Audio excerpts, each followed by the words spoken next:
সম্মানিত সদে লক্ষ্য করুন, সাহাবীদের সম্পর্কে খলিফা ওমর ইবনে আব্দুল আজিজকে একবার এক ব্যক্তি প্রশ্ন করেছিলেন, আমার মনে হয় আপনার মর্যাদা সাহাবীদের থেকে বেশি হয়ে গিয়েছে। খলিফা ওমর ইবনে আব্দুল আজিজ হাতের মধ্যে লাঠি ছিল, আঘাত করে বললেন, আরে আমার খলিফা রে, আমার ছাত্র শোনো, তুমি বলছো আমার মর্যাদা সাহাবীদের থেকে বেশি হয়ে গিয়েছে, কসমিন কালো সম্ভব নয়। আমার মর্যাদা নবীর সাহাবীদের থেকে বেশি হবে না, হয় নাই। এরপর খলিফা ওমর ইবনে আব্দুল আজিজ বললেন, আমার মর্যাদা এই পরিমাণ, রাসূলুল্লাহ সাল্লাল্লাহু আলাইহি ওয়াসাল্লামের সকল নিম্নমানের সাহাবী ছিলেন হযরতে ওয়াহশী। হযরতে ওয়াহশী যেই গোড়ায় চলতেন, হযরতে ওয়াহশী যেই গোড়া দিয়ে চলতেন, সেই গোড়ার নিচে, পায়ের নিচে যেই বালুকণা পড়তো, সেই বালুকণার সমানও আমি ওমর ইবনে আব্দুল আজিজ হতে পারি না। সুবহানাল্লাহ। রাসূলুল্লাহর সর্বনিম্ন মানের সাহাবী হযরতে ওয়াহশী, ওয়াহশীর যে গোড়ায় চলতেন, সেই গোড়ার নিচে যে বালুক পড়তো, সেই বালুকের সমানও আমি খলিফা ওমর ইবনে আব্দুল আজিজ হতে পারি নাই। ঠিক একই বাক্য উচ্চারণ করেছেন বড় পীর আব্দুল কাদের জিলানী রাহমাতুল্লাহ আলাইহি। উনিও ঠিক এইভাবেই বলেছিলেন, আমি আব্দুল কাদের জিলানী, রাসূলুল্লাহর সাহাবী, সর্বনিম্ন মানের সাহাবী, যে রাস্তা দিয়ে হাঁটতেন, যে বালুকণা তাদের পায়ের নিচে পড়তো, এই বালুকণার সমানও আমি আব্দুল কাদের হতে পারি নাই। সুবহানাল্লাহ বলেন, সুবহানাল্লাহ।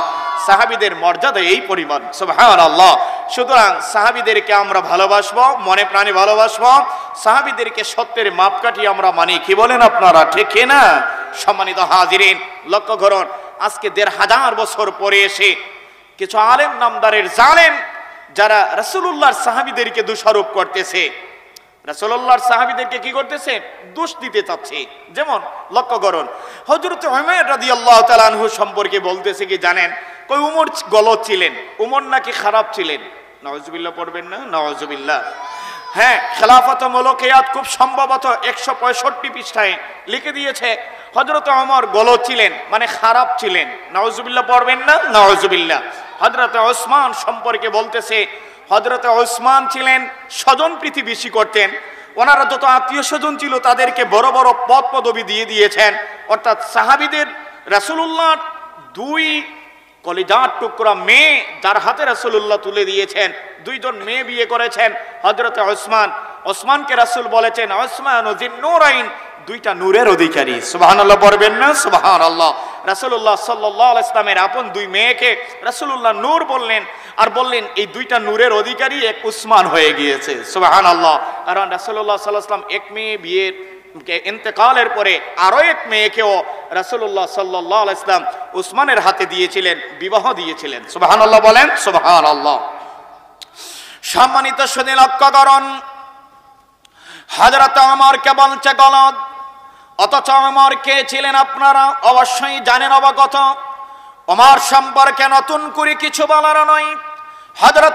হযরত ওমর ইসলাম ধর্ম গ্রহণ করার পর হযরত ওমর বলেছিলেন, ইয়া রাসূলুল্লাহ, ইয়া হাবিবাল্লাহ, নবী গো, আজ থেকে লুকিয়ে আযান নয়, লুকিয়ে নামাজ নয়, লুকিয়ে ইমামতি নয়, ইয়া রাসূলুল্লাহ, ইয়া হাবিবাল্লাহ, নবী গো, আমি ওমর ইসলাম ধর্মে দীক্ষিত হয়েছি, আজ থেকে আর কিছুই লুকিয়ে করতে হবে না। আজ থেকে প্রকাশ্য আযান হবে, প্রকাশ্য ইসলাম প্রচার হবে, প্রকাশ্য নামাজ হবে। দেখি মদিনার আরবের কোন কাফের আছে বাধা দেয়, ইয়া রাসূলুল্লাহ, কাফেরদের মোকাবেলা করার জন্য আমি একা ওমর যথেষ্ট। সুবহানাল্লাহ, আমি আমার একা যথেষ্ট। ইয়া রাসূলুল্লাহ, আজ থেকে প্রকাশ্য আযান হবে, ইসলাম প্রচার প্রকাশ্য হবে, আজ থেকে আর কিছুই লুকিয়ে নয়। সেই উমরকে বলছে গলত ছিলেন, খারাপ ছিলেন। বলেন তো এটা কি সাহাবী বিদ্বেষী কথা নয়? নিঃসন্দেহ সাহাবী বিদ্বেষী কথা, সাহাবীদের সাথে হিংসাত্মক মনোভাব রেখে কথা বলতেছে। আর সাহাবীদের সাথে হিংসাত্মক মনোভাব হচ্ছে খারিজি, রাফিজি, শিয়া, মুতাজিলাদের। কথা বলেন ঠিক কিনা বলেন? খারিজি, রাফিজি, শিয়া, মুতাজিলাদের এগুলো হচ্ছে সাহাবীদেরকে তারা পছন্দ করে, জোরে বলেন করে না। কিন্তু আমরা সাহাবীদেরকে আমাদের হৃদয় থেকে ভালোবাসি, আমরা সাহাবীদেরকে অনুসরণ করেই যাব, বলুন ইনশাআল্লাহ, বলুন ইনশাআল্লাহ। সম্মানিত সুধী লক্ষ্য করুন, আব্দুল কাদের জিলানী রাহমাতুল্লাহ আলাইহি বললেন, সর্বনিম্ন মানের সাহাবীর সমান হওয়া সম্ভব নয়। সর্বনিম্ন মানের সাহাবী কে ছিলেন? হযরতে ওয়াসি ছিলেন সর্বনিম্ন মানের সাহাবী। হযরতে ওয়াসি কে ছিলেন? উহুদের ময়দানে রাসূলুল্লাহ সাল্লাল্লাহু আলাইহি ওয়াসাল্লামের আপন কলিজার টুকরা চাচা হযরতে হামজা রাদিয়াল্লাহু তাআলা আনহুকে ওই ওয়াসি ইসলাম ধর্ম গ্রহণের পূর্বে উহুদের ময়দানে যুদ্ধ চলাকালীন সময়ে রাসূলুল্লাহর চাচাকে ওই ওয়াসি খুন করেছিলেন, হত্যা করেছিলেন। লক্ষ্য করবেন, তখন তিনি ইসলাম ধর্ম গ্রহণ করেন নাই।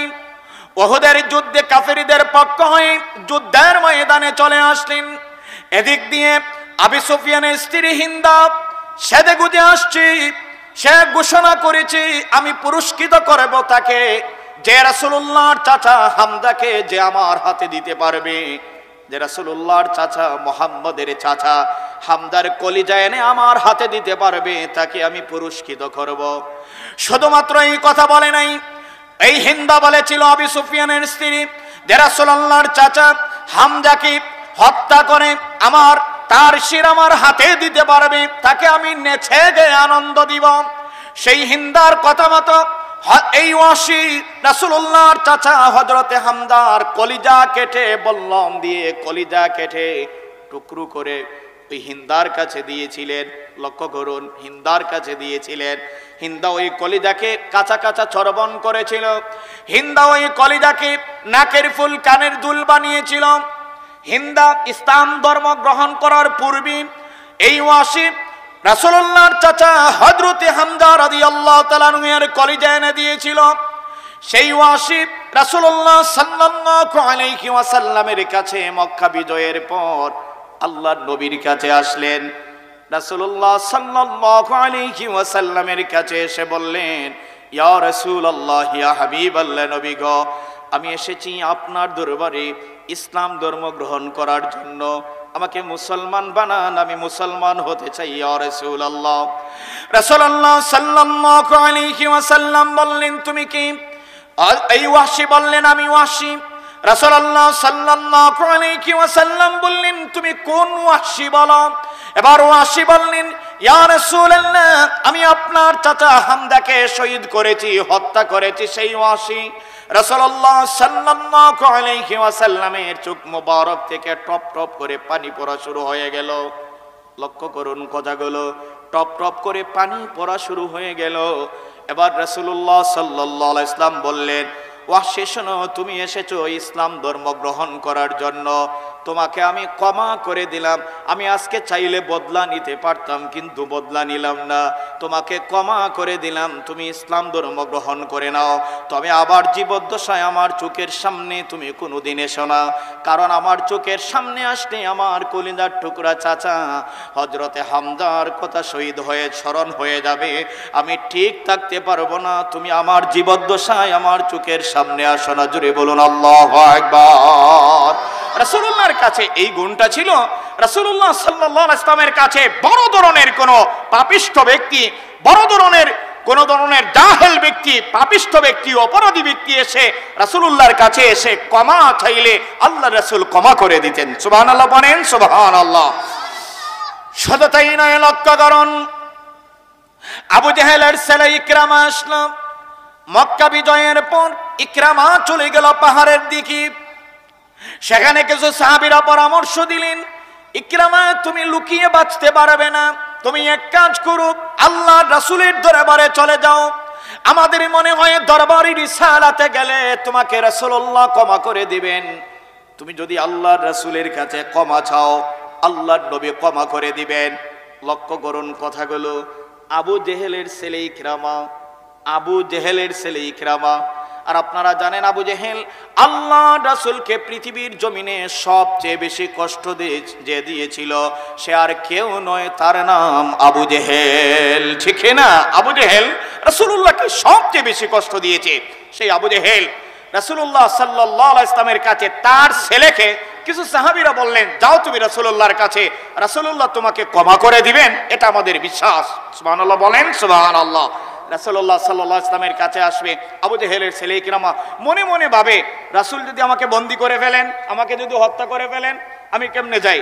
সাহাবীরা বললেন, সাহস দিলেন, না তোমাকে বন্দীও করবেন না, আমাদের বিশ্বাস রাসূল ক্ষমা করে দিবেন। সুবহানাল্লাহ বলেন, সুবহানাল্লাহ। ইকরামা চলে আসলো রাসূলুল্লাহর কাছে। রাসূলুল্লাহর কাছে আসার পর ইকরামা রাসূলুল্লাহর কাছে যখন আসলো, রাসূলুল্লাহ বসা ছিলেন। ইকরামাকে দেখে রাসূলুল্লাহ সাল্লাল্লাহু আলাইহি ওয়াসাল্লাম এমন ভাবে উঠে দাঁড়ালেন, গায়ের মধ্যে চাদর ছিল, চাদরটা পরে মাটির মধ্যে পড়ে গেল। ইকরামাকে দেখে রাসূলুল্লাহ অভ্যর্থনা দেওয়ার জন্য, স্বাগতম জানানোর জন্য এমন ভাবে উঠে দাঁড়ালেন। আবু জেহেলের ছেলে ইকরামাকে দেখে রাসূলুল্লাহ এমন ভাবে উঠে দাঁড়ালেন, গা থেকে চাদর পড়ে গেল। আল্লাহর হাবিব তখন বলেছিলেন, মারহাবাম বির মুহাজির, হে মুহাজির, তুমি তো হিজরত করে চলে গিয়েছিলে, তুমি এখন এসেছো আমার কাছে তোমার ভুল বুঝতে পেরে। আমি নবী দয়ার সাগর তোমার মতো পাপিষ্ট আবু জেহেলের ছেলে ইকরামাকে মাফ করে দিলাম। সুবহানাল্লাহ। রাসূলুল্লাহ ক্ষমা করতেন মানুষদেরকে। আমরা ক্ষমা করার এই গুণটা আমাদের মধ্যে নিয়ে আসার প্রয়োজন আছে না নাই? জোরে বলেন, আছে না নাই? আছে। কেউ অপরাধ করতেই পারে, এই অপরাধ মনে না রেখে আপনি তাকে ক্ষমা করে দিন। আপনি মানুষের দোষ ত্রুটি ক্ষমা করে দিবেন, আল্লাহ আপনার দোষ ত্রুটিকে ক্ষমা করে দিবেন। সুবহানাল্লাহ। আপনি মানুষের প্রতি রহম করবেন, দয়া দেখাবেন, আল্লাহ আপনার প্রতি দয়া দেখাবেন। সুবহানাল্লাহ। আপনি এতিম অসহায় অনাথের মাথায় হাত বুলাবেন, আল্লাহ আপনার মাথায় ছায়া হয়ে যাবেন। সুবহানাল্লাহ বলবেন না? সুবহানাল্লাহ। রাসূলুল্লাহ মানুষদেরকে ক্ষমা করতেন, আর রাসূলুল্লাহ বলেছেন ক্ষমা করাটাই মহৎ গুণ। ভালো মানুষের একটা গুণ হচ্ছে, ভালো মানুষের একটা পরিচয় হচ্ছে ওই মানুষের মন নরম থাকে। সুবহানাল্লাহ বলবেন না? সুবহানাল্লাহ। ওই মানুষের কাছে যে কেউ ক্ষমা চাইলে ক্ষমা করে দেয়, ওই মানুষটা ভালো মানুষ। সুবহানাল্লাহ বলেন, সুবহানাল্লাহ। শুধুমাত্র তাই নয়, লক্ষ্য করুন, মক্কা বিজয়ের পর আবু সুফিয়ান রাসূলুল্লাহ সাল্লাল্লাহু আলাইহি ওয়াসাল্লামকে খুব ভয় করলো। আবু সুফিয়ান রাসূলুল্লাহর কাছে ক্ষমা চেয়ে নিল। লক্ষ্য করুন, রাসূলুল্লাহ সাল্লাল্লাহু আলাইহি ওয়াসাল্লাম ইরশাদ করলেন, মান দাখালা দার আবি সুফিয়ান কানা আমিনা। আবু সুফিয়ানের ঘরের মধ্যে যারা প্রবেশ করবে, আবু সুফিয়ান তো নিরাপদ আছেই। আবু সুফিয়ানকে আমার কোনো সাহাবীরা লাগবে না, আমার কোনো সাহাবীরা আঘাত করো না। শুধুমাত্র আবু সুফিয়ান নিরাপদ নয়, আবু সুফিয়ানের ঘরের ভিতরে যারা প্রবেশ করবে প্রত্যেককে নিরাপদ আমি রাসূল ঘোষণা করলাম, তাদের সাথে লাগা যাবে না।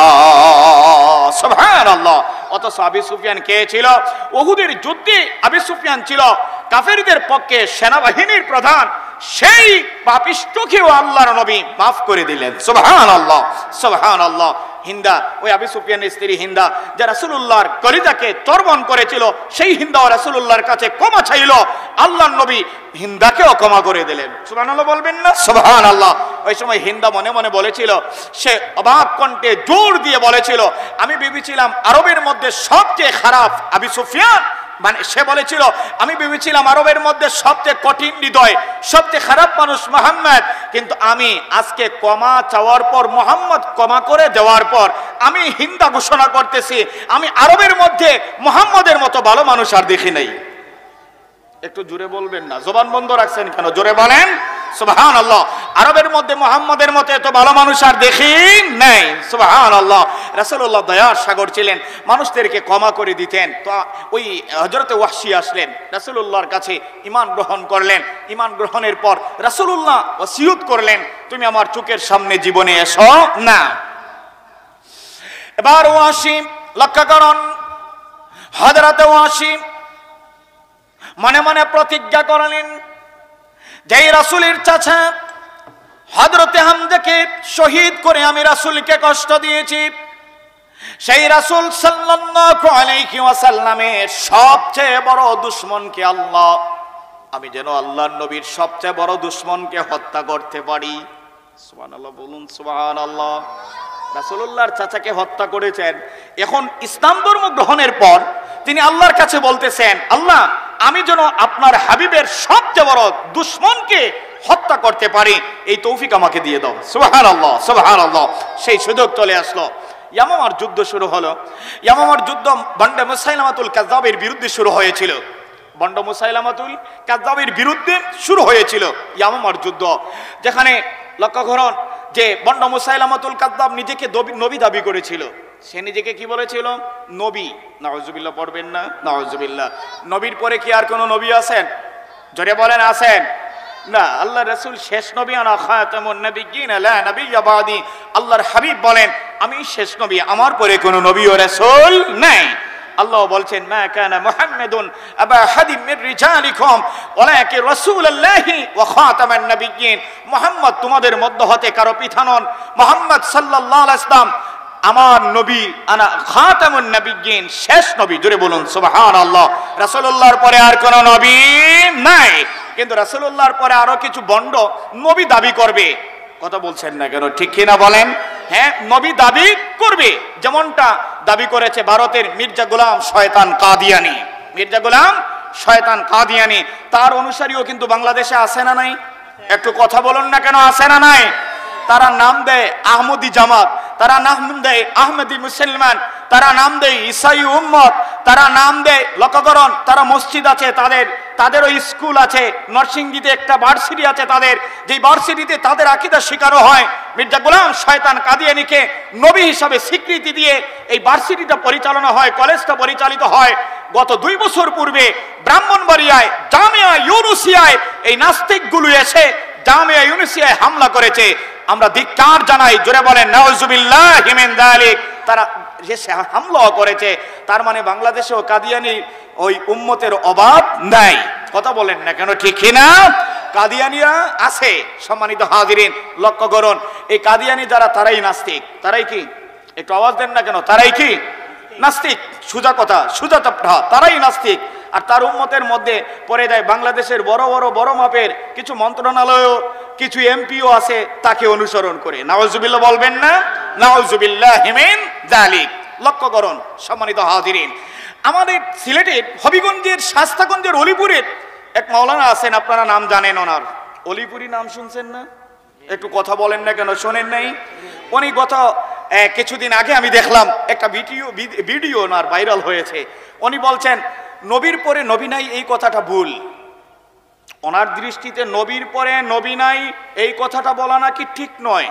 উনি বলতেছেন কি শোনেন, উনি বলতেছেন যে নবীর পরে নবী অর্থাৎ ঈসা আলাইহিস সালাম আসবেন, উনি তো নবী। ওনার কথা কি বুঝতে পারতেছেন? ওনার কথা ঈসা আলাইহিস সালাম আসবেন তো উনি তো নবী। আমরা স্পষ্ট ভাষায় জানিয়ে দিতে চাই, আহলে সুন্নাত ওয়াল জামাতের আকীদা হচ্ছে ঈসা আলাইহিস সালাম আসবেন, দামেস্কের জামে মসজিদের ছাদে মিনারায় আসবেন, সেখান থেকে এসে তিনি ওনার মিশন শুরু করবেন, দাজ্জালকে হত্যা করবেন, দাজ্জালের সাথে ওনার মিশন শুরু হবে। লক্ষ্য করুন, দাজ্জালকে উনি হত্যা করার চেষ্টা, দাজ্জালকে হত্যা করবেন বা দাজ্জালের সাথে ওনার ফাইট হবে যেটাকে বলা হয়। কিন্তু উনি নবী হিসাবে আসবেন না, উনি রাসূলুল্লাহর উম্মত হিসাবে আসবেন। এটাই আহলে সুন্নাত ওয়াল জামাতের আকীদা। উনি নবী নয়, উনি উম্মত হিসাবে আসবেন। নবী ছিলেন দুনিয়ায় যখন ছিলেন, আল্লাহ যখন উঠাইয়া নিয়েছেন, এরপর থেকে রাসূলুল্লাহর উম্মত হয়েছেন। সুবহানাল্লাহ বলেন সুবহানাল্লাহ। এরপর থেকে কি রাসূলুল্লাহর উম্মত হয়েছেন, অর্থাৎ উনি উম্মত হিসাবে আসবেন, নবী হিসাবে আসবেন না। জোরে বলেন নবী হিসাবে আসবেন না। আমরা স্পষ্ট ভাষায় জানিয়ে দিতে চাই, উনি তওবা করা উচিত। কথা বলেন, জোরে বলতে হবে, ঠিক না? উনি তওবা করা উচিত, কারণ উনি ভুল বক্তব্য দিয়েছেন। রাসূলুল্লাহর পরে আর কোন নবী নাই। তবে কিছু বন্ডরা নবুয়তি দাবি করবে। রাসূল করিম সাল্লাল্লাহু আলাইহি ওয়াসাল্লামের ইন্তেকালের পর বন্ড মুসাইলামাতুল কাযযাব নিজেকে নবী দাবি করলো। হযরতে আবু বকর রাদিয়াল্লাহু তাআলা আনহু 30,000 সৈন্য পাঠিয়ে দিলেন। বলতে পারেন 30,000 সৈন্য কম নাকি অনেক সৈন্য? তার মানে আল্লাহর রাসূল সাল্লাল্লাহু আলাইহি ওয়াসাল্লামের ইন্তেকালের পর আবু বকর রাদিয়াল্লাহু তাআলা আনহু এর সময় আল্লাহর রাসূলের বিরুদ্ধচারীর অনেক ব্যক্তি ছিল। কারণ যদি কম ব্যক্তি থাকতেন 30,000 সৈন্য পাঠানোর প্রয়োজন ছিল না। সুতরাং বোঝা গেল অনেক কাফেররা আল্লাহ রাসূল সাল্লাল্লাহু আলাইহি ওয়াসাল্লামের বিরুদ্ধাচরণ তখনও করেছিল। এই বন্ড মুসাইলামাতুল কাযযাবের বিরুদ্ধে হযরত আবু বকর রাদিয়াল্লাহু তাআলা আনহু একদল সৈন্য পাঠিয়ে দিলেন। 30,000 সাহাবী চলে গেলেন বন্ড মুসাইলামাতুল কাযযাবের সাথে যুদ্ধ করার জন্য। ইয়ামামার যুদ্ধ সংগঠিত হলো। সেই যুদ্ধে ভাগ্যক্রমে হযরতে ওয়াসি শরীক হয়ে গেলেন। হযরতে ওয়াসি রাদিয়াল্লাহু তাআলা শরীক হওয়ার পর অনেক খুঁজতেছেন বন্ড মুসাইলামাতুল কাযযাবকে যে নবুয়তি দাবি করেছে। হযরতে ওয়াসি রাদিয়াল্লাহু তাআলা আনহু পেয়ে গেলেন। হযরতে ওয়াসি রাদিয়াল্লাহু তাআলা আনহু আল্লাহর কাছে যেই দোয়া করেছিলেন, আল্লাহ আপনার হাবিবের সবচেয়ে বড় দুশমনকে যেন আমি হত্যা করতে পারি, আল্লাহ কবুল করে নিয়েছিলেন। এবং হযরতে ওয়াসির হাতে রাসূলুল্লাহর সবচেয়ে বড় দুশমন বন্ড মুসাইলামাতুল কাযযাবকে আল্লাহর নবীর সাহাবী হযরতে ওয়াসি হত্যা করলেন। জুড়ে বলুন আল্লাহু আকবার। হযরতে ওয়াসি সর্বনিম্ন মানের সাহাবী। সেই ওয়াসির সমানও কোনো এই সর্বনিম্ন মানে সাহাবীর সমানও অন্য কোনো উম্মত হতে পারে? জোরে বলেন পারে না। সুতরাং আমরা সাহাবীদেরকে মনে প্রাণে ভালোবাসবো। বলুন ইনশাআল্লাহ। জোরে বলুন ইনশাআল্লাহ। আজকে উমরকে গলত বলার দুঃসাহস তারা পেয়েছে। উমর ছিলেন খারাপ। আরে মিয়া, উমর ছিলেন রাসূলুল্লাহ সাল্লাল্লাহু আলাইহি ওয়াসাল্লামের আস্থাভাজন একজন সাহাবী। রাসূলুল্লাহ উমরকে আবু বকর রাদিয়াল্লাহু তাআলা আনহু এর পরেই যাকে সবচেয়ে বেশি সম্মানী বলেছেন তিনি হচ্ছেন হযরত ওমর। সুবহানাল্লাহ। তিনি আমার কে ছিলেন লক্ষ্য করুন।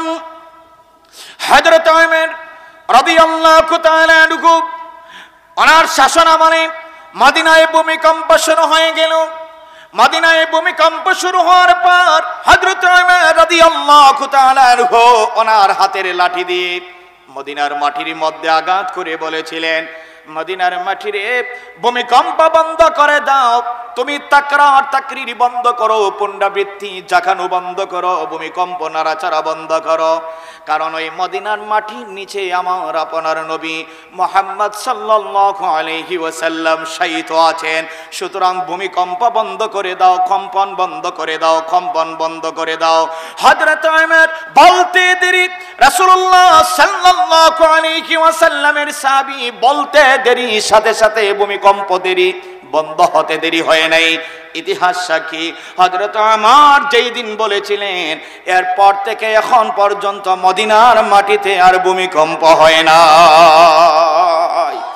মদিনার মাটিতে আর ভূমিকম্প হয় নাই। আর কিয়ামতের আগ পর্যন্ত মদিনার মাটিতে ভূমিকম্পকে আল্লাহ নিষিদ্ধ করে দিলেন। সুবহানাল্লাহ বলেন সুবহানাল্লাহ। সেই ওমরকে গলত বলার দুঃসাহস আপনাদেরকে কে দিয়েছে? হযরত ওসমানকে স্বজন প্রীতি করতেন, ওনার পরিবার থেকে ওনার আত্মীয় থেকে বড় বড় পদ পদবি দিয়ে দিয়েছেন। এই কথা বলার সাহস কে দিয়েছে? এই সমস্ত তুহমত রাসূলুল্লাহর সাহাবীদের উপর উঠানো যাবে? জোরে বলেন যাবে? এই সমস্ত তুহমত রাসূলুল্লাহর সাহাবীদের উপর উঠানো যাবে না। সম্মানিত সুধী লক্ষ্য করুন, রাসূল করিম সাল্লাল্লাহু আলাইহি ওয়াসাল্লামের সাহাবীরা ছিলেন আকাশের তারকারাজি তুল্য, নক্ষত্র সমূহ। রাসূলুল্লাহ বলেন আমার সাহাবীরা আকাশের তারকারাজি তুল্য। আর তাদের মধ্যে হতেও রাসূলুল্লাহর প্রিয় নাতি হযরতে হাসান হুসাইন ছিলেন আল্লাহর রাসূলের অধিক প্রিয়।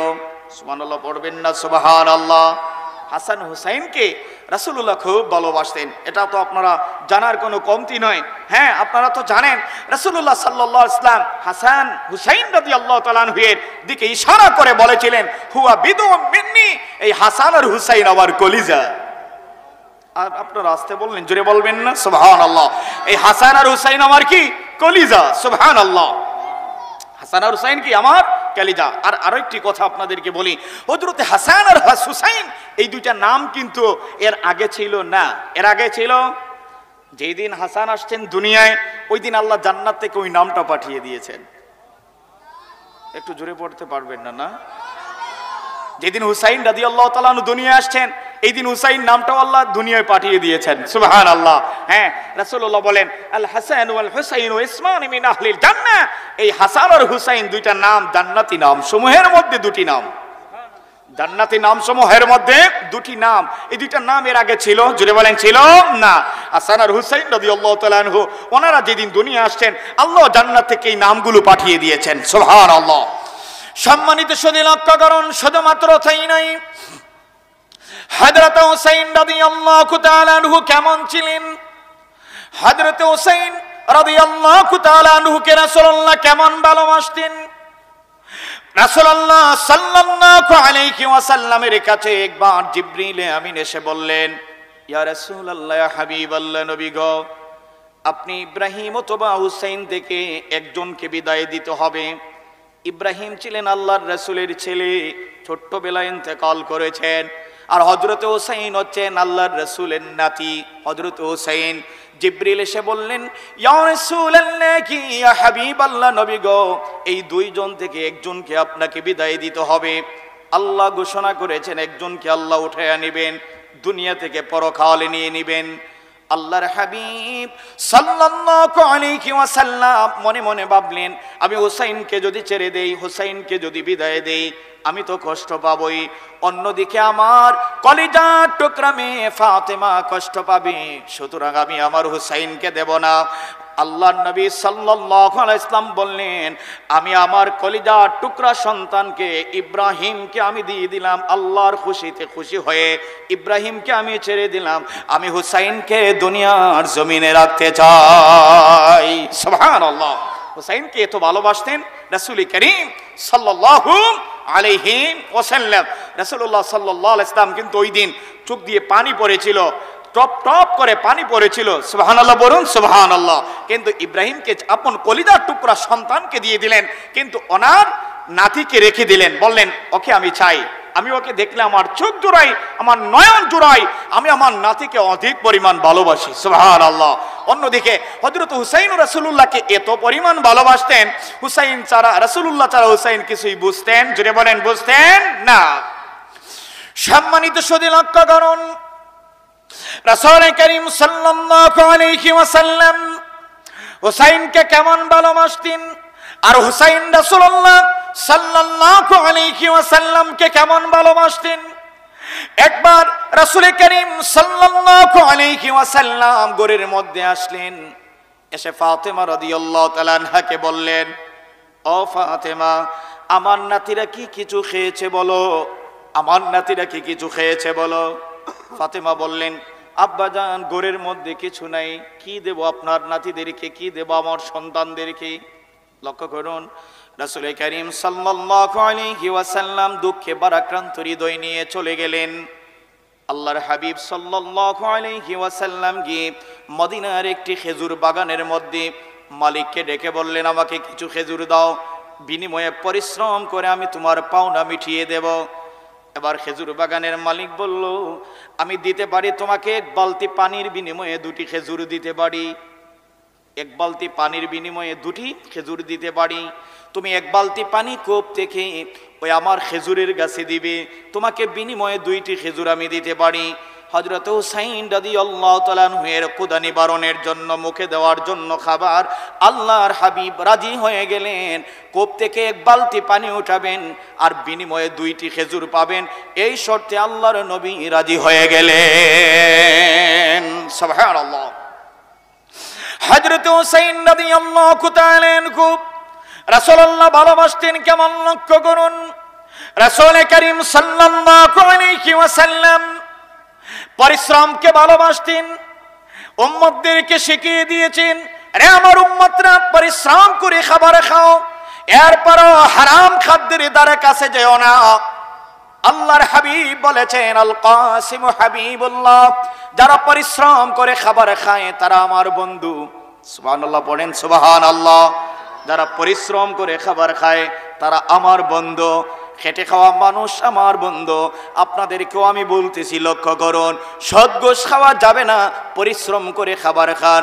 পরিশ্রম করে খাবার খেলে আপনাকে কেউ আইব মনে করবে না, কেউ আপনাকে ছোট চোখেও দেখবে না, আপনার সন্তানকেও কখনো ছোট চোখে দেখবে না। কিন্তু সৎ যদি খান, গোশ যদি খান, আপনার সন্তানের জন্য, ভবিষ্যৎ প্রজন্মের জন্য একটি খুঁটা রেখে যাচ্ছেন, আইব রেখে যাচ্ছেন। যে কেউ বলবে ওই সুদখোরের ঘরের সুদখোর, গোশখোরের ঘরে গুরুস গুস করে কথা বলেন ঠিক কিনা? এই জন্য পরিশ্রম করে খাবার খাবেন, এরপরও সুদ ঘুষ খাবেন না, মিথ্যা কথা বলবেন না, চুরি চামারি করবেন না, বাটপারি সিটারি সব ছেড়ে দিয়ে আমরা পরিশ্রম করে খাবার খাবো। রাজি আছেন? জেলে বলেন রাজি আছেন? কম খাবেন, কম খান, কম খান, হালাল খাদ্য খান, কারণ হালাল খাদ্য খেলে ইবাদত কবুল করেন কে? একটু আওয়াজ দিয়ে বলেন কে? আল্লাহ। হালাল খাদ্য যদি আপনার পেটের ভিতর থাকে, রাসূলুল্লাহ সাল্লাল্লাহু আলাইহি ওয়াসাল্লাম ইরশাদ করেছেন, আগিসনি ইয়া রহমান, আগিসনি ইয়া রহমান, আগিসনি ইয়া রহমান, রহমান সাহায্য করো, রহমান সাহায্য করো। তিনবার বলার পূর্বে রহমান সাহায্যের হাত বাড়িয়ে দেন। আপনারা জবান বন্ধ রাখছেন, জোরে বলেন। জবান বন্ধ রাখবেন না। আর রাসূল বলেছেন আল্লাহ রহমতের হাত দিয়ে বান্দার চাওয়াকে মিটিয়ে দিবেন। সুবহানাল্লাহ। সেই জন্য আমরা পরিশ্রম করে খাবার খাবো, তারপরও আমরা কি করব না? হারাম খাদ্য খাবো। জোরে বলেন খাবো না। সম্মানিত সুধী লক্ষ্য করুন, রাসূলুল্লাহ চাইলে আরবের সমস্ত পাহাড়গুলো, মাটির পাহাড়গুলো স্বর্ণ হয়ে যেত। রাসূলুল্লাহ সাল্লাল্লাহু আলাইহি ওয়াসাল্লাম বলেন, আমি নবী চাইলে পাহাড়গুলো স্বর্ণ হয়ে দৌড়ি, আমি নবী চাইতে দেরি হবে আমার পায়ের নিচে যত মাটি আছে আরবের পাহাড় সমূহ সহ সমস্ত পাহাড়গুলো স্বর্ণ হয়ে দৌড়াতে দেরি হবে না। সুবহানাল্লাহ বলেন সুবহানাল্লাহ। সেই রাসূল দুইটি খেজুরের বিনিময়ে এক বালতি পানি উঠাবেন সেই শর্তে রাজি হয়ে গেলেন। সেই শর্ত, এক বালতি পানি উঠাবেন, দুইটা খেজুর পাবেন। কথা কি বুঝতে পারতেছেন? এক বালতি পানি কূপ থেকে দিবেন, দুইটি খেজুর পাবেন। রাসূল করিম সাল্লাল্লাহু আলাইহি ওয়াসাল্লাম পানি উঠাচ্ছেন। এক পর্যায়ে বালতিটা ছিঁড়ে গিয়ে কূপের মধ্যে রয়ে গেল। বালতিটা ছিঁড়ে গিয়ে কূপের মধ্যে কি হয়ে গেল? ছিঁড়ে গিয়ে রয়ে গেল। রাসূলুল্লাহ চলে আসলেন, মালিককে এসে বললেন, কূপ থেকে পানি আনতে গিয়ে বালতিটা পড়ে রয়েছে কূপের মধ্যে, আমি তো উঠাতে পারি নাই, আপনি আমাকে খেজুরগুলো দিয়ে দেন, আমি চলে যাই। আমার নাতি বোখা, আমার নাতি উপাস আছে, আমার নাতির মুখের মধ্যে খাবার দেওয়ার জন্য আসছি, তুমি কূপ থেকে বালতিটা পরবর্তী সময়ে উঠিয়ে নিও, আমি চলে যাই। এই ব্যক্তি ইহুদি, সে রাসূলুল্লাহ সাল্লাল্লাহু আলাইহি ওয়াসাল্লামের কথায় কান না দিয়ে বলল, তুমি এই জায়গা থেকে যেতে পারবে না, যতক্ষণ না বালতি না দিয়েছো ততক্ষণ পর্যন্ত ওই জায়গা থেকে যেতে পারবে না। উল্টা বলে দিল। শুধু এই কথা বলে নাই, রাসূলুল্লাহ সাল্লাল্লাহু আলাইহি ওয়াসাল্লামের গর্দান মুবারকের মধ্যে একটি আঘাত করেছিল। একটি কি করেছিল? আঘাত করেছিল। সম্মানিত সুধী লক্ষ্য করুন, রাসূল করিম সাল্লাল্লাহু আলাইহি ওয়াসাল্লাম আঘাতের বিনিময়ে পাল্টা আঘাত করলেন না, কিন্তু রাসূলুল্লাহর শরীর মুবারকের মধ্যে আল্লাহ শক্তি দিয়েছিলেন। কেমন? আপনারা শুনলে অবাক হয়ে যাবেন। বনি ইসরাইলের একজন নবীকে আল্লাহ সাধারণ 40 জন মানুষের শক্তি দিয়েছিলেন, আর আল্লাহর হাবিব আমার আপনার নবী মুহাম্মদ সাল্লাল্লাহু আলাইহি ওয়াসাল্লামকে বনি ইসরাইলের এইরকম 40 জন নবীর শক্তি আল্লাহ রাসূলুল্লাহর শরীরের মধ্যে আল্লাহ দিয়েছিলেন।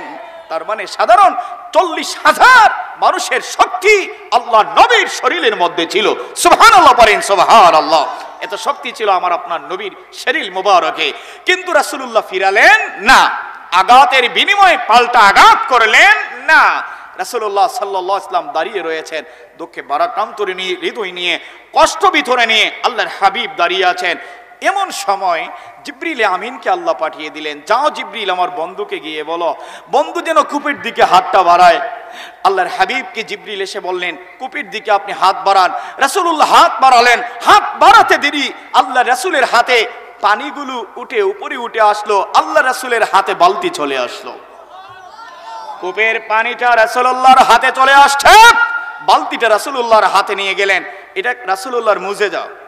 কথা বলেন, আর একটু জোরে বলেন না কেন, এটাকে কি বলা হয়? মুজিজা রাসূলুল্লাহ দেখিয়েছেন। শুধু রাসূল নন, সমস্ত নবীদেরকে আল্লাহ মুজিজা দান করেছিলেন। অন্যান্য নবীদেরকে একটা দুইটা, কিন্তু আল্লাহর হাবিব সাল্লাল্লাহু আলাইহি ওয়াসাল্লামের সমস্ত জীবনই মুজিজা ছিল। সুবহানাল্লাহ বলবেন না? সুবহানাল্লাহ। রাসূলুল্লাহর মুজিজা ছিল। যদিও মুজিজা বন্ধ হয়েছে, আপনাদের কাছে স্পষ্ট ভাষায় জানিয়ে দিতে চাই, ওলিদের কারামত এখনো চালু আছে না নাই? একটু জোরে বলতে আছে না নাই? ওলিদের কারামত সত্য, কারামত আউলিয়া হাক্কুন। ওলিদের কারামত সত্য, কিয়ামতের আগ পর্যন্ত ওলিদের কারামত চালু থাকবেই। কথা বলেন ঠিক কিনা? শাহজালাল মজরুদি ইয়ামনি সুরমা নদী পাড়ি দিলেন জায়নামাজ বিছিয়ে। হ্যাঁ, আমাদের মুর্শিদ কিবলা শামসুল উলামা আল্লামা ফুলতুলি সাহেব কিবলা রাহমাতুল্লাহি আলাইহিকে বাগ এসে সালাম জানায়। এত আস্তে বলেন কেন, জোরে বলেন সুবহানাল্লাহ। গত 2 দিন পূর্বে একটি মুজিজা প্রকাশ হয়েছে, বলবো কারামত প্রকাশ হয়েছে, বলবো আপনাদেরকে? কথা বলেন না কেন, বলবো। আপনারা শুনেছেন লালাবাজারের একজন মানুষ, হ্যাঁ একজন মানুষ ফুলতুলি সাহেব বাড়িতে গিয়ে পুকুরে পড়ে ইন্তেকাল হয়েছে। শুনছেন না আপনারা অনেকেই? একটু কথা বলেন, শুনছেন? ফুলতুলি সাহেব বাড়িতে এই গ্রামের নাম হইল কি আমার বেতসান্দি, বেতসান্দি গ্রামের একজন, ওনার কিন্তু মাথা ঠিক নেই, ভারসাম্যহীন ব্যক্তি। কথা কি বুঝতে পারতেছেন? পাগল টাইপের মানুষ। উনি গিয়ে ফুলতুলি সাহেব বাড়িতে গিয়ে পুকুরে গোসল করতে নেমে যান। পুকুরে থাকা অবস্থায় উনি ইন্তেকাল করেছেন। উনি কি করেছেন, জোরে বলেন কি করেছেন? ইন্তেকাল হয়ে গিয়েছেন, ইন্তেকাল হয়ে গিয়েছেন। এখন বড় গত কালকে মুফতি সাহেব দাদা, মুফতি সাহেব কিবলা, ওই যে আমাদের মুফতি সাহেব মুফতি গিয়াসউদ্দিন চৌধুরী ফুলতুলি সাহেব, উনি সুন্দর করে বললেন একটি কথা। ওই পাগল টাইপের মানুষটা, ভারসাম্যহীন যে মানুষটা, উনি আরো একবার গিয়েছিলেন ফুলতুলি সাহেব বাড়িতে। আরো একবার কি করেছিলেন? গিয়েছিলেন সাহেব বাড়িতে। হ্যাঁ, যাওয়ার পর বড় সাহেব কিবলা বলেছেন যে তুমি ওই সময়ও গিয়ে ফুলতুলি সাহেব বাড়ি পুকুরে গিয়ে উনি গোসল করেছেন। ফুলতুলি সাহেব বাড়িতে গিয়ে পুকুরে কি করছেন? গোসল করছেন। ওই সময় বড় সাহেব কিবলা সচেতন করে বলছেন, খবরদার তুমি ওই পুকুরে আর গোসল করবে, গোসল করবে, সাবধান করে দিয়েছেন। এই পুকুরে আর তুমি নামবে না কখনো, এই পুকুরে তুমি গোসল করবে না কখনো, এই কথাটা বড় সাহেব কিবলা বলে দিয়েছেন। হ্যাঁ, ওই মানুষটা আবার অনেক দিন পরে, গত 3 দিন আগে সে গিয়ে, 4 দিন আগে গিয়ে ফুলতুলি সাহেব বাড়িতে, আবার তার ওই কথা হয়তো মনেই নাই, সে গিয়েই নেমে গিয়েছে পুকুরের মধ্যে। দেখেন তো আল্লাহর ওলির কারামাত। আল্লাহর ওলি আগেই বলে দিলেন, সাবধান করে দিলেন, সতর্ক করে দিলেন, এই পুকুরে তুমি আর আবার আসলে, সাহেব বাড়িতে আসলে পুকুরে গোসল করবে না। ওই ব্যক্তি পুকুরে গোসল করলো, ইন্তেকাল করলো, ইন্তেকাল হয়ে গেল। আল্লাহর ওলিদের কারামাত, এটা ওলির কারামত, নিঃসন্দেহ কারামত। কথা বলেন না কেন, ঠিক কি না? আল্লাহর ওলি আগেই বলে দিলেন, সাবধান, ওই পুকুরে তুমি আসবে, গোসল করবে না। কিন্তু উনি গোসল করলেন, ইন্তেকাল হয়ে গেলেন। আমরা দোয়া করি ওনার জন্য, আল্লাহ যেন শাহাদাতের মর্যাদা, শাহাদাতি দরজা তাদেরকে, ওনাকে দান করে দেন। সবাই বলুন আমিন। আর একটু জোরে বলুন আমিন। ওলিদের কারামত কি? সত্য। ওলিদের কারামত কি? সত্য। ওলিদের কারামত চালু আছে না নাই? আছে। আর রাসূলরা মুজিজা দেখিয়েছেন। রাসূলরা কি দেখিয়েছেন? মুজিজা দেখিয়েছেন। রাসূল করিম সাল্লাল্লাহু আলাইহি ওয়াসাল্লাম লক্ষ্য করুন, হাতটা পানির মধ্যে কোপের দিকে বাড়িয়ে দিলেন, পানি উপরে উঠে আসলো। রাসূলুল্লাহ বালতিটা হাতের মধ্যে নিয়ে ইহুদির হাতে দিয়ে দিলেন। ইহুদি অবাক হয়ে গেল, বুঝতে পারলাম না এই কেমন মানুষ, যিনি কোপের দিকে হাত বাড়াতে দেরি, পানি উপরে উঠতে দেরি নয়, বালতি হাতের মধ্যে চলে আসলো। সে অবাক হয়ে গেল। বালতি দেওয়ার পর রাসূলুল্লাহ খেজুর নিয়ে বাড়িতে চলে আসলেন। এদিকে ইহুদি ব্যক্তি অবাক হয়ে গেল, বাবা শুরু করলো। সে আপসেট হয়ে গেল, মর্মাহত, কাকে আঘাত করলাম? যেই মানুষের শক্তি আছে শরীরে কিন্তু পাল্টা আঘাত করে নাই, কাকে আঘাত করলাম? যেই মানুষটা হাত বাড়াতে দেরি, পানি উপরে উঠতে দেরি নয়, আমি তো বড্ড ভুল করে ফেলছি। সে অনুশোচনা শুরু করলো, অনুশোচনা করা শুরু করলো। এই ব্যক্তি এবার সে মনে মনে সিদ্ধান্ত নিল, আমার বিশ্বাস, ওই ব্যক্তি বলতেছে উনি মুহাম্মদ সত্য নবী, আমি কালেমা পড়ে মুসলমান হয়ে যাব। সুবহানাল্লাহ বলেন, সুবহানাল্লাহ। ব্যক্তি রাসূলুল্লাহর কাছে চলে যাবে। ব্যক্তি রাসূলুল্লাহর কাছে চলে যাওয়ার জন্য মনস্থ ঠিক করলো। লক্ষ্য করুন কথাগুলো। কিন্তু যাবে কেমনে? রাসূলুল্লাহ সাল্লাল্লাহু আলাইহি ওয়াসাল্লামকে আঘাত করেছে, সেই হাত নিয়ে কেমনে যাবে? রাসূলুল্লাহ সাল্লাল্লাহু আলাইহি ওয়াসাল্লামকে কথা বলেছে, সে কেমনে যাবে? সে কাজ করলো, তার বাম হাত দিয়ে ডান হাতটা কেটে ফেললো। বাম হাত দিয়ে কি করলো? ডান হাতটা কেটে ফেললো। এবার সে রাসূলুল্লাহর বাড়ির দিকে রওনা দিয়েছে। এদিকে হযরত হুসাইন আর রাসূলুল্লাহর সাথে কথা, দুজনের কথাবতন হচ্ছে, কথা হচ্ছে। হুসাইন রাদিয়াল্লাহু তাআলা আনহু বলছেন, না না ভাই, আপনাকে এত মলিন দেখাচ্ছে কেন? আপনাকে এত মলিন দেখাচ্ছে, ফ্যাকাশে দেখাচ্ছে কেন? আপনাকে গামার্থক দেখাচ্ছে কেন? পেরেশানি দেখাচ্ছে কেন? নিশ্চয়ই আপনাকে কেউ কোনো আঘাত করেছে। রাসূলুল্লাহ সাল্লাল্লাহু আলাইহি ওয়াসাল্লাম বললেন, না না ভাই, তুমি খেয়ে নাও, তোমার জন্য খেজুর এনেছে, এগুলো খেয়ে নাও। এরকম কথা বলার মধ্য দিয়ে ওই ব্যক্তি চলে আসছে রাসূলুল্লাহর দরবারে রিসালাতে। সুবহানাল্লাহ বলেন, সুবহানাল্লাহ। এসে ওই ব্যক্তি এসে বলছে, ইয়া রাসূলুল্লাহ, আমি ভুল করেছি, আমি অন্যায় করেছি, আমি বুঝতে পেরেছি, আপনি আল্লাহর সত্য নবী, আপনি আমাকে কালেমা পড়িয়ে মুসলমান বানান, আমার ভুলগুলোকে ক্ষমা করে দিন, আমি আপনার সাথে বেয়াদবি করেছি, আমাকে আপনি কালেমা পড়িয়ে মুসলমান বানায় দেন। সুবহানাল্লাহ, আমাকে আপনি কালেমা পড়ে কি করেন? মুসলমান বানায় দেন। রাসূলুল্লাহ সাল্লাল্লাহু আলাইহি ওয়াসাল্লাম ইসলাম দীক্ষিত করলেন, ইসলামে প্রবেশ করালেন, কালেমা পড়ালেন, ব্যক্তিকে মুসলমান বানালেন। সুবহানাল্লাহ, সুবহানাল্লাহ। এবার হুসাইন বলতেন, ও না ভাই, আমি হই নাই, আমি বদলা নেব। কি নেব? জোরে বলেন, কি নেব? বদলা নেব। এই সময় ওই ব্যক্তিটাকে বললেন, হুসাইন তুমি বদলা নিতে হবে না। হুসাইন, আমি আমার ভুল বুঝতে পেরে আমি রাসূলুল্লাহর সামনে আসব। কেমন করে আসব? আমার ভুল বুঝতে পেরে আমি আল্লাহর হাবিবের দরবারে রিসালাতে আসার সময় আমার বাম হাত দিয়ে ডান হাত কেটে এসেছি। যে হাত দিয়ে আল্লাহর নবীর শরীরের মধ্যে আঘাত করেছি, ওই হাতকে আমি রাখবো না, সেই প্রতিজ্ঞা করে আমি এসেছি রাসূলুল্লাহর দরবারে। এই দেখো কাটা হাত। এমন সময় আল্লাহ জিবরিলকে পাঠিয়ে দিলেন, আল্লাহর হাবিবকে জানিয়ে দিলেন, হাবিব আমার বন্ধু মুহাম্মদ সাল্লাল্লাহু আলাইহি ওয়াসাল্লাম সে তার ভুল বুঝতে পেরে আপনার দরবারে এসেছে, আপনি তাকে ক্ষমা করে দিয়েছেন, এবার আপনার দরবার থেকে সে কাটা হাত নিয়ে যেতে পারে না। হাবিব আমার বন্ধু আমার মুহাম্মদ সাল্লাল্লাহু আলাইহি ওয়াসাল্লাম আপনি আপনার থুথু মোবারক দিয়ে ওই কাটা হাতটা আবার জোড়া লাগিয়ে দিন, আপনার কাটা হাতটা আবার জোড়া লাগিয়ে দিন। সুবহানাল্লাহ।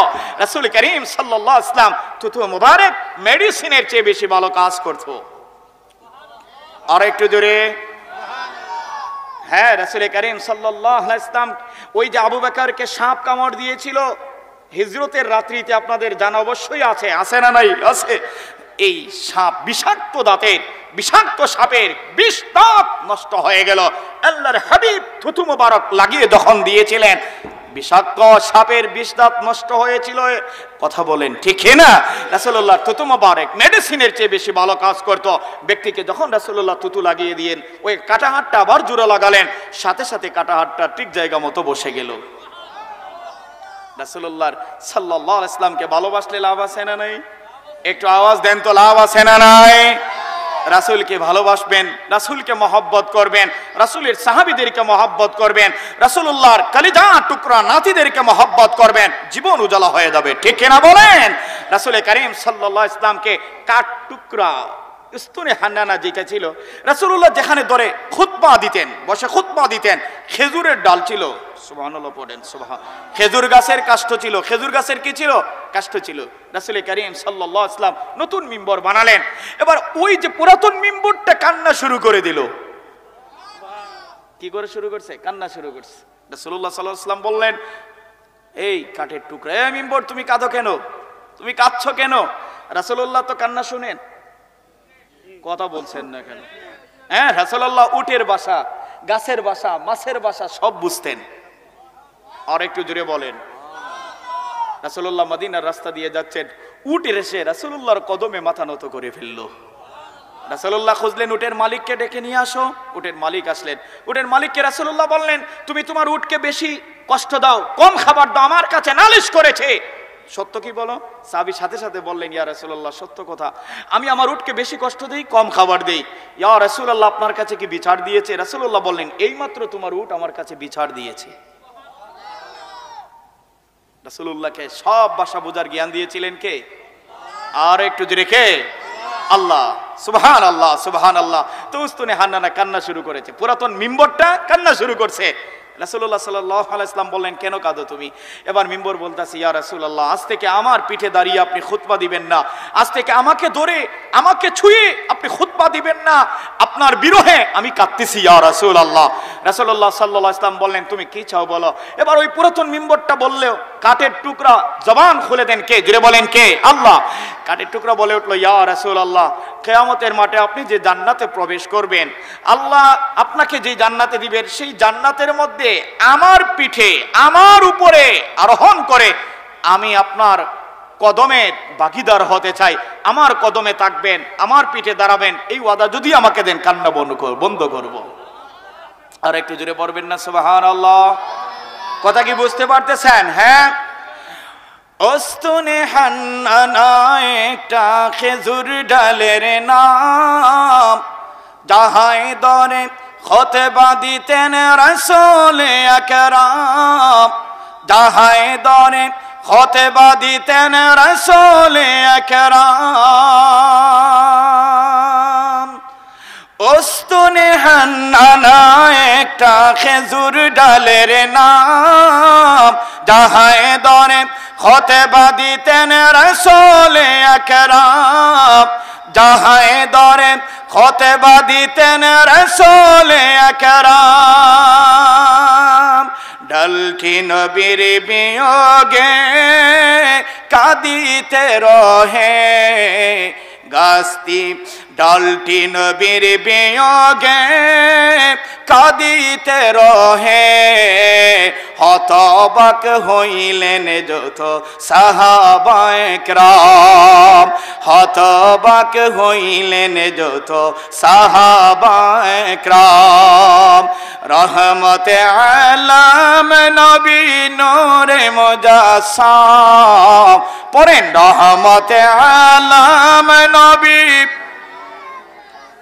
সাহাবীরা আতর বানায় ওই নবীজির গাম সাহাবীরা আতর বানায় ওই নবীজির গাম সুবহানাল্লাহ।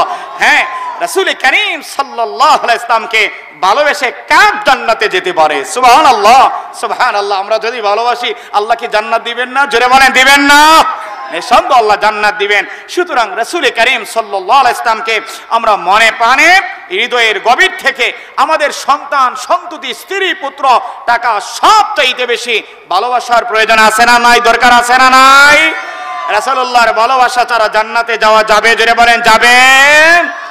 কথা ক্লিয়ার বুঝতে পেরেছেন তো? হ্যাঁ, রাসূলুল্লাহর সাথে কোনো কিছু দিয়েই তুলনা চলে না। রাসূলুল্লাহর শরীর মোবারকে শক্তি ছিল কিন্তু পাল্টা আঘাত করেন নাই। রাসূলুল্লাহর সাথে কোনো কিছু দিয়ে কি তুলনা চলবে? হ্যাঁ, রাসূলুল্লাহ সুন্দর কত ছিলেন জানেন? হযরত ইউসুফ সুন্দর ছিলেন। আল্লাহ অর্ধেক পৃথিবীর সৌন্দর্য ইউসুফকে দিয়েছিলেন, অর্ধেক পৃথিবীর সৌন্দর্য ইউসুফকে দিয়েছিলেন। কিন্তু রাসূল করিম সাল্লাল্লাহু আলাইহি ওয়াসাল্লাম ইরশাদ করেন, আমি নবী মুহাম্মদ সাল্লাল্লাহু আলাইহি ওয়াসাল্লামকে আল্লাহ এত সুন্দর করে বানিয়েছেন, আটটা বেহেশতে যত সুন্দর আছে সব সুন্দর আমি নবীর বডিতে দেহতে আল্লাহ দিয়েছেন। সুবহানাল্লাহ। হযরতে আয়েশা সিদ্দিকা রাদিয়াল্লাহু তাআলা আনহা লক্ষ্য করুন, উনি বলেন যে ইউসুফ আলাইহিস সালামের যুগের মহিলারা ইউসুফ আলাইহিস সালামকে যখন ঘরের ভিতর ঢুকিয়ে দেওয়া হয়েছিল তখন ওই ইউসুফ হাজার জুলেখা দিয়েছিল একটা ফল আর একটা চাকু, একটা ফল আর কি একটা চাকু দিয়েছিল, আর ওই সময় ইউসুফকে ঢুকিয়ে দিয়েছিল। ইউসুফ আলাইহিস সালামের দিকে তাকিয়ে তারা অবাক হয়েছিল, অবাক হয়ে তারা ইউসুফের প্রেমে মুগ্ধ হয়ে তারা তাদের ছুরি দিয়ে ফল না কেটে হাত কেটেছিল। আপনাদের জানা আছে না নাই? আছে, সূরা ইউসুফে আসছে। কিন্তু আল্লাহর নবীর স্ত্রী আয়েশা সিদ্দিকা রাদিয়াল্লাহু তাআলা আনহা বলেন, যদি ওই জায়গায় আমার মুহাম্মদ সাল্লাল্লাহু আলাইহি ওয়াসাল্লামকে, আমার স্বামী মুহাম্মদ সাল্লাল্লাহু আলাইহি ওয়াসাল্লামকে নিয়ে যাওয়া হতো, ইউসুফের যুগের মেয়েরা ইউসুফের প্রেমে পড়ে সৌন্দর্যে মুগ্ধ হয়ে তারা তাদের ছুরি দিয়ে হাত কেটেছিল, কিন্তু ওই জায়গায় যদি আমার স্বামী মুহাম্মদকে নিয়ে যাওয়া হতো তাহলে আমার স্বামীর রূপে মুগ্ধ হয়ে তারা তাদের ছুরি দিয়ে কলিজা কেটে ফেলত। আর একটু জোরে বলবেন না সুবহানাল্লাহ। রাসূলুল্লাহ এত সুন্দর ছিলেন, রাসূলুল্লাহর সাথে কোনো কিছু দিয়েই তুলনা চলবে না। রাসূল করিম সাল্লাল্লাহু আলাইহি ওয়াসাল্লাম, আপনারা জানি দাউদ আলাইহিস সালামের কণ্ঠ সুন্দর ছিল, কিন্তু রাসূল করিম সাল্লাল্লাহু আলাইহি ওয়াসাল্লামের সাথে দাউদকে তুলনা করা যাবে না। দাউদ আলাইহিস সালাম যখন জাবুর পড়তেন পাখি জমিনে চলে আসতো, মাছ উপরে উঠে আসতো দাউদের কণ্ঠ শোনার জন্য, জাবুর তেলাওয়াত শোনার জন্য। কিন্তু রাসূলুল্লাহ সাল্লাল্লাহু আলাইহি ওয়াসাল্লাম তেলাওয়াত যখন করতেন আরবের কাফেররা রাসূলুল্লাহর বাড়িতে রাতের গভীরে ভিড় জমাতো। সুবহানাল্লাহ। শুধু ভিড় জমাতো আমি সংক্ষিপ্ত করে বলতেছি, হ্যাঁ আমি সংক্ষিপ্ত করে বলতেছি, কিয়ামতের মাঠে আল্লাহ জাবুরকে ডাকবেন, দাউদ আলাইহিস সালামকে ডাকবেন, আইনা নবী দাউদ তুমি কোথায় আসো? দাউদ আলাইহিস সালাম আসবেন। দাউদ আলাইহিস সালাম কি করবেন? আসবেন। এরপরে আল্লাহ বলবেন তুমি জাবুর পাঠ করো, তিনি জাবুর পাঠ করবেন। হাসরবাসীরা পুরো তৃপ্তি লাভ করবে না। আল্লাহ ডাকবেন, আইনা নবী ইয়া রাসূলুল্লাহ ইয়া মুহাম্মদ, আপনি আসুন। আল্লাহর হাবিব বলবেন, আনা হা হুনা ইয়া রাব, আমি তো আছি আল্লাহ। বলুন কি? আল্লাহর হাবিবকে আল্লাহ ঘোষণা করবেন, আপনি আজকে ইয়াসিন পাঠ করুন। রাসূলুল্লাহ সাল্লাল্লাহু আলাইহি ওয়াসাল্লাম জান্নাতি মানুষদেরকে ইয়াসিন পাঠ করে শোনাবেন। ইয়াসিন ওয়াল কুরআনিল হাকিম। এখানে আরো একটি কথা না বললে নয়, ইয়াসিন কিন্তু আল্লাহর হাবিবের একটা নাম, রাসূলুল্লাহর একটা কি নাম। সুবহানাল্লাহ, কথা কি বুঝতে পারতেছেন? এরপরেই আল্লাহ ইয়াসিনের পরে কি পড়তেছেন? আল্লাহ বলতেছেন ওয়াল কুরআনিল হাকিম, এটা বিজ্ঞানময় কোরআন। হাবিব বিজ্ঞানময় কোরআন, কোরআন হচ্ছে বিজ্ঞানময় কোরআন। আর অন্য সূরা রহমানে আল্লাহ বলছেন আল্লামাল কোরআন, হাবিব আপনাকে কোরআনের জ্ঞান দিয়েছি। সুবহানাল্লাহ, আপনাকে কি দিয়েছি? কোরআন শিখিয়েছি, কোরআনের জ্ঞান দিয়েছি। তার মানে কোরআন বিজ্ঞানময়, আর আমার নবী বিজ্ঞানীর ও মহাবিজ্ঞানী। সুবহানাল্লাহ, কোরআন কি বিজ্ঞানময় কোরআন। আর আল্লাহ বলেন এই কোরআন শিখাইছি হাবিব আপনাকে, কোরআন দিয়েছি আপনাকে, শিখিয়েছি আপনাকে, কোরআনের ইলম দিয়েছি আপনাকে। তার মানে আপনি বিজ্ঞানীর ও মহাবিজ্ঞানী হয়ে আছেন। সুবহানাল্লাহ, রাসূলুল্লাহ কতটা বিজ্ঞানী ছিলেন। আজান কত আপনাদের? 7:30। সময় তো হয়ে গেছে না?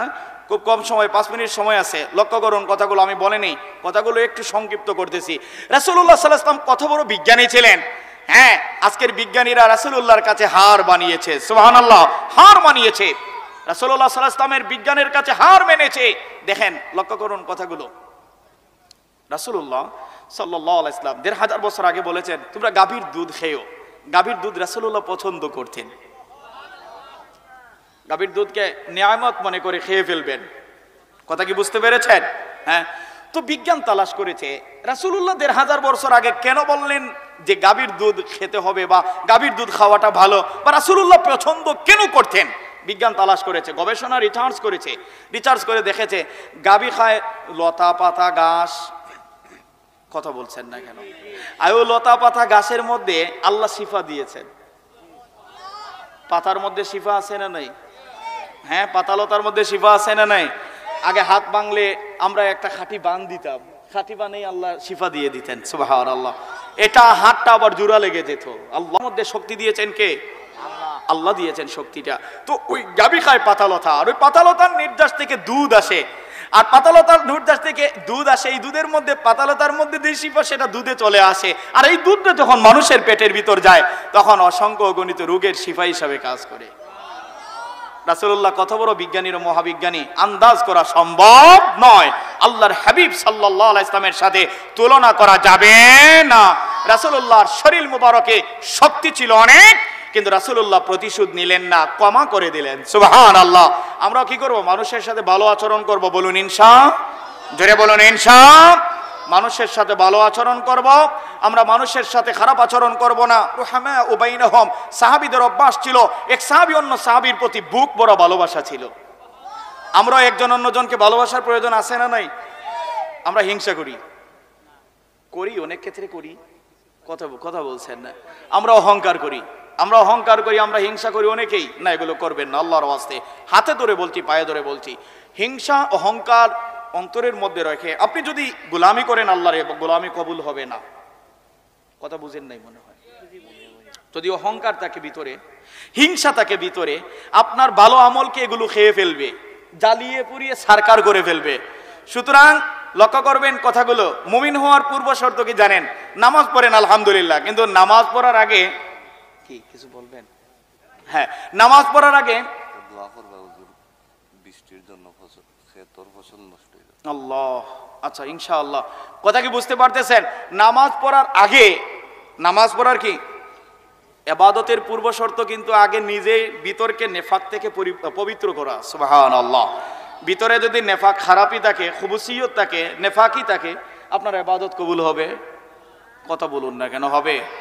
সাসায় নামাজ পড়েন কিন্তু মুনাফিকিও করেন, হইবনি? সাসায় নামাজও পড়েন আবার সুদও খান, হইবেনি? না। ভাই সাহেবে নামাজও পড়েন আবার ঘুষও খান, হইবে? আগে এগুলো দূর করতে হবে। এগুলো দূর করে আপনি সেজদা দেন আল্লাহকে, আল্লাহ সেজদা আপনার কবুল করে নেবেন। সুবহানাল্লাহ। হ্যাঁ, কথা কি ক্লিয়ার তো বুঝতে পেরেছেন? আল্লাহ আমাদেরকে বুঝার তৌফিক দান করুন। আমি যে আয়াতে কারিমা পড়েছিলাম, সাহাবীদের উপর আল্লাহ সন্তুষ্ট, সাহাবীরা আল্লাহর উপর সন্তুষ্ট। আমরা সাহাবীদেরকে দোষারোপ করব না, সাহাবীদেরকে ভালোবাসবো এবং তাদেরকে অনুসরণ করব, ইক্তেদা করব। বলুন ইনশাআল্লাহ। রাসূলের প্রেমে, ওলিদের প্রেমে আমাদের জীবন উজ্জীবিত হোক। সবাই বলুন আমিন। বিফদলিল্লাহিল আযীম ওয়া আখিরু দাওয়ানা আলহামদুলিল্লাহি রাব্বিল আলামিন।